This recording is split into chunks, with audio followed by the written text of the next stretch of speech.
Musulmanlar Ramazan ayında şatlanırlar. Çünkü bu ayda Allah Teala Kur'an-ı Kerim'ni indirgen. Çünkü müminler, imanlı kişiler Allah Teala'nın kuşuğuna, emir ituğuna itaat itip uraza tutarlar. Rabbimiz Kur'an'da etken: "Euzu billahi mineşşeytanirracim.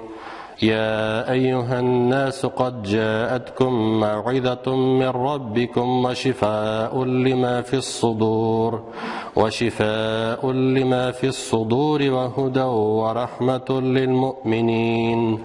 Kul bi fadlillahi ve bi rahmetihi febizalika felyefrahu huve hayrun mimma yecma'un." Ey kişiler, indi sizge Rabbinizden vəğəz bolup Kur'an kildi. Ol köngüldägi şiklenu, günah kılığa ımtılu şirlerine şifa, müminlerge hidayet hem merhamet. Ey Muhammed aleyhisselam, eyt müminlerge, Allah'ın fazileti hem onun rahmeti bilen olar şuşu nerselerge şatlansınlar. Ol kişilerinin jigan mollarından hayırlırek.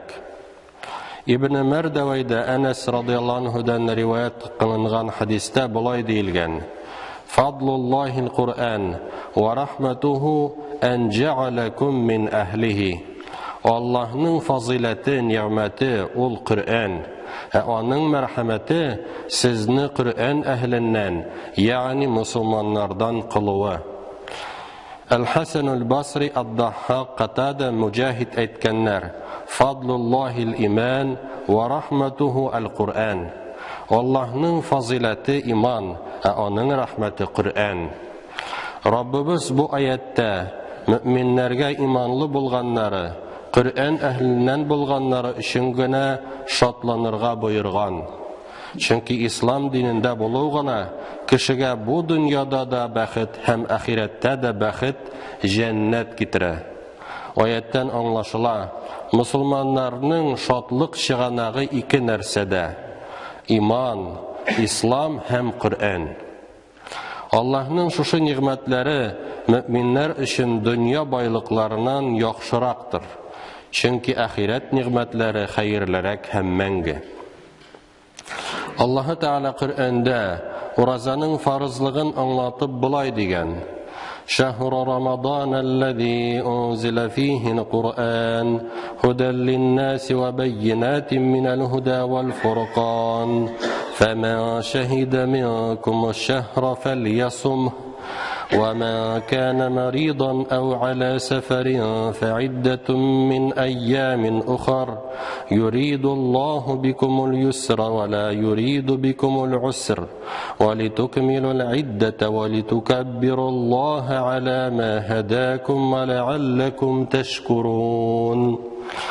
Ramazan ayı şunday ay, ol ayda Kur'an indirildi. Kişilerge hidayetini, doğru yolunu көрсету için, hem hidayetini, doğru yolunu anlatу için, hem hakını batıldan, helalini haramdan ayırу için. Sizden birey Ramazan ayına kirse uraza tutsun. Kim ağırı yaki seferde bulsa, ol başka günlerden şol kadar tutsun. Allah sizge jingillik dili, ağırlık dilemi.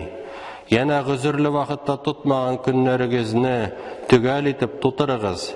Sizni hidayetke kundurgan için Allah'ını ululağız. Bu nimetler siz şükür etsin için.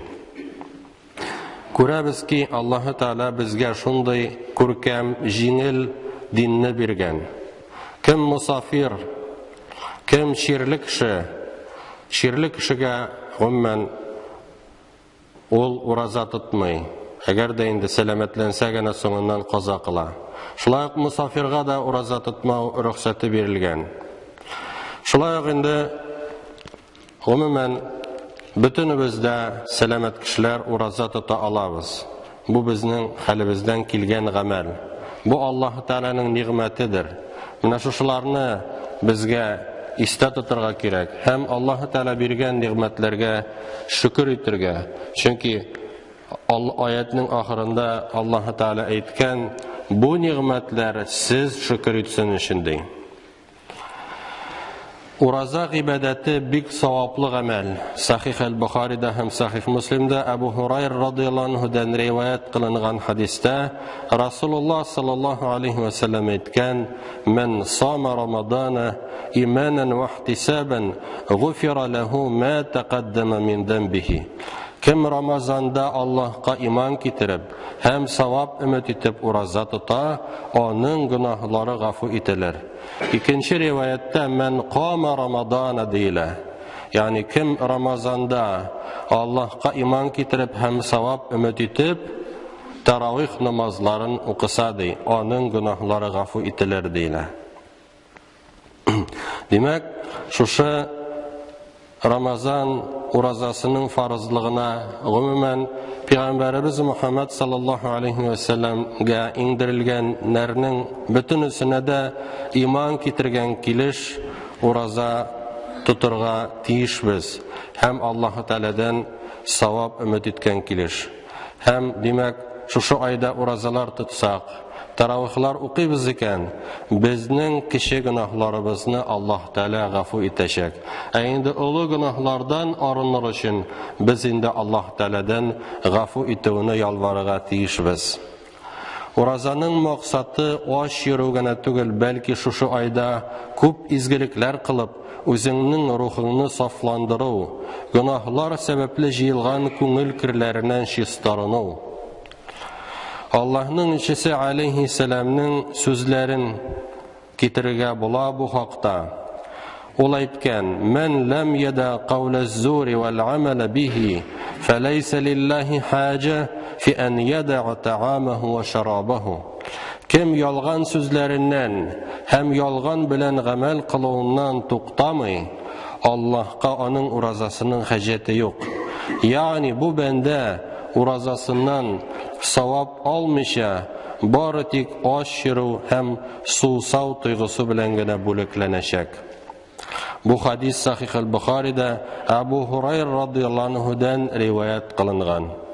Шуңа күрә мусулманнар Рамазан вакытында күбрәк хәерле гамәлләр башкарырга, Коръән укырга, мәчеткә йөрергә, ятимнәргә, мохтаҗларга булышырга һәм гомумән мәсәлән мәчет төзелешендә булышырга тырышалар. Кыскача әйткәндә, һәр яхшы эш изгелек. Хәтта юлда камашаулап яткан әйберне алып ташлау да, яисә бер хадистә әйтелгәнчә, кардәшеңә ачык йөз күрсәтеп елмаюың да садака, ягъни савап булачак. Рамазан вакытында кылган дугаларыбыз да кабул булачак. Имам Ахмадта, Тирмизидә, Ибн Маҗәдә риваят ителгән хадистә Пәйгамбәрбез саллаллаһу алейхи ва саллям булай дигән: "Саласатун ла турадду дa'watuhum, as-саиму хатта юфтир, вал-имаму al-адил, ва дa'wатул мазлуми." Өч төрле дуга кире кагылмас. Авыз ачканча кадәр ураза тотучының дугасы, гадел имамның һәм мазлум рәнҗетелгән кешенең дугасы. Рамазан айы ул Коръән айы. Шуның өчен дә җәмәгать безгә бу хөрмәтле айда Коръәнгә тагы да күбрәк игътибар бирергә, аны укырга кирәк. Аллаһның китабын укыган өчен һәрбер хәреф өчен савап язылачак дигән хадисләр бар. Шулай ук Абу Умама радhiyallahu anhuдан риваят кылынган хадистә Расулуллаһ саллаллаһу алейхи ва саллям әйткән: "Иqra'ul Qur'ана, fa innahu ya'ti yawmal qiyamati shafi'an li ashabihi." Qur'an укыгыз, чөнки ул кыямәт көнендә аны укучылар өчен шәфәгатьче булып килер. Аллаһ сүзләрен укыган вакытта хата да китеү мөмкин, кимчелекләребез дә бардыр. Әлбәттә, безнең бурыч дөресрәк, яхшырак итеп укырга тырышу. Ләкин миннән булмый дип кул селтәү дөрес булмас. Һәрберебезгә хәленнән килгәнчә укырга кирәк. Сахих аль-Бухарида һәм Сахих Муслимда Айша анабыздан риваят ителгән шушындый хадис бар. Аллаһның илчесе саллаллаһу алейхи ва саллям әйткән: "Аллази яқрa'ул Qur'ана ва хува маһирун биһи ма'a сафаратил кирамил барара." والذي يقرأ القرآن وهو عليه شاق له أجران. Kim usta etip Kur'an okuy, ol hürmetli ferişteler derecesine erişir. Ağırlık bilen Kur'an okuyuşu ise iki ecir savabqa iya bulur. Şulayık bu ayda biz iftar meclisleri ütkərib, Allah-u Teala'nın rahmetine erişe alabız. At-Tirmizi'de, İbn-i Mace'de, En-Nesai'de, Zeyd ibn Khalid el-Juhani radıyallahu anhu'dan rivayet kılıngan hadiste Resulullah sallallahu aleyhi ve sellem etken: "Men fattara saimen kana lehu mislu ecrihi gayra ennehu la yanqusu min ecri saimi şey'en."